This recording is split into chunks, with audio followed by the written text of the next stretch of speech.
Isang larawan ang ibinahagi ng tagpuan sa Pandacan, isang Only Wings joint sa Pandacan, Manila, ang nagbigay saya, katatawanan at pagtataka sa mga netizen noong nakaraang linggo.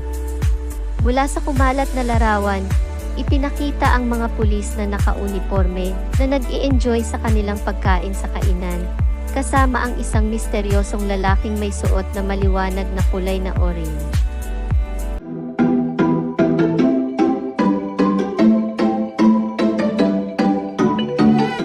Ang hindi inaasahang larawang ito ay nagpakita ng isang eksena na kakaiba't kakatuwaan.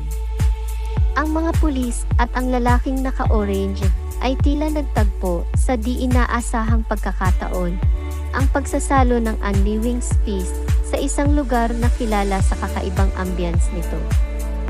Kain muna bago sentensya, ang nakakatawang komento ng isa sa mga netizen, na para bang ibig sabihin ay ito na ang huling handaan bago ang kanyang posibleng pagkakakulong. Nagtanong rin ang iba kung ito ba ang huling Only Wings na hiling ng lalaking naka-orange bago siya makulong, pero sa halip na maging misteryoso, siya ay nagdala ng katatawanan sa mga pulis at mga customer sa kainan. Ang iba pa nga ay nagsabing nahawig daw ang lalaking ito sa isang sikat na indie actor at vlogger na si Migs Molino. Ang iba naman ay nagsabi na nahawig daw ito kay Pablo ng SB19 at kay Irish actor na si Cillian Murphy. Sa gitna ng masayang usapan online, naghayag ang kainan upang linawin ang misteryo. Sa kabila ng mga palaisipan, ang lalaking naka-orange ay aktwal na isa sa mga staff nila na si JR, isang grade 12 student mula sa Concordia College.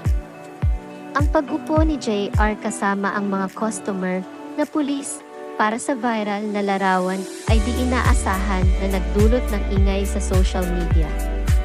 Nagulat siya na yung simpleng pag-upo niya at pagsali sa picture ng mga customers namin ay nakapukaw ng atensyon, pahayag ng kainan, na nagpapakita ng pagkagulat ni JR sa kung paano nakakuha ng atensyon ang larawan kasama ang kanilang mga customer na pulis.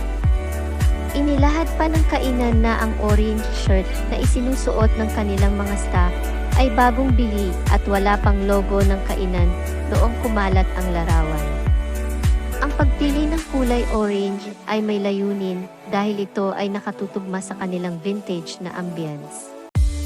Pinili namin ang orange dahil bagay siya sa makalumang ambience ng store at may nagsasabi na ang orange na kulay ay pwedeng ikonekta sa pagkain, paliwanag ng kainan. Matatagpuan sa loob ng isang lumang bahay bago ang digmaan, ang tagpuan sa Pandacan ay nagbibigay buhay sa alaala at kasaysayan. Ang hindi inaasahang pag-usbong ng atensyon mula sa viral na post ay nagdala ng magandang epekto sa kainan, nagpataas ng kita at ng kasiyahan ng kanilang staff at mga regular na customer. Ang Pinoy, kahit na maraming iniisip, ay laging nakakahanap ng kaligayahan sa bawat litrato o karanasan na makita, pahayag ng restaurant.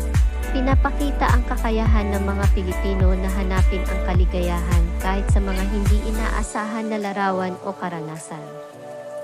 Habang patuloy na nagdadala ang internet ng mga kwento ng hindi inaasahan na katatawanan at pagkakaisa, ang nakakatuwang pangyayaring ito sa tagpuan sa Pandacan ay patunay na ang kapangyarihan ng isang simpleng larawan ay kayang mag-ugnay at mag-aliw ng mga tao.